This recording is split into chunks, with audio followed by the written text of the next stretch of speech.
السلام علیکم ورحمۃ اللہ اسماعیل ذبیح اللہ حیدرآباد سے۔ جی ذبیح اللہ صاحب۔ حضرت یہ ناک کے اندر جو ہڈی بڑھ جاتی ہے یہ زکام کی وجہ سے بڑھتی ہے یا کسی اور وجہ سے بڑھ جاتی ہے؟ نہیں، یہ اصل میں ایسا ہوتا ہے کہ اسے ہم غدی تحریک کہہ سکتے ہیں۔ یہ زکام کی وجہ سے نہیں بڑھتی بلکہ انفیکشن ہوتی ہے کہ وہ ناک سے جو ہے نا وہ مواد بہنا چاہتا ہے لیکن وہ کسی وجہ سے بہہ نہیں سکتا، اور یہ جو رگیں ہوتی ہیں یہ رک جاتی ہیں، پھر وہ مواد اس میں جمع ہوتا رہتا ہے اور اسے ہم ہڈی بڑھنا کہتے ہیں۔ حالانکہ ہڈی نہیں بڑھتی، وہ اس کے ساتھ جو جھلیاں ہوتی ہیں ان میں جو ہے نا وہ متورم ہو جاتی ہیں یا ان میں مواد جمع ہو جاتا ہے، اسے ہم جو ہے نا ناک کی ہڈی بڑھنا کہتے ہیں۔ ٹھیک ہے نا؟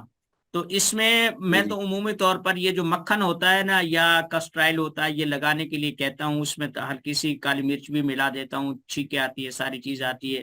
یا رات کو جو ہے نا ایسے یہ جو ہرا دھنیا ہوتا ہے اس کا پانی ٹپکا دیتا ہوں، اللہ تعالی شفا دیتا ہے۔ جی آگے۔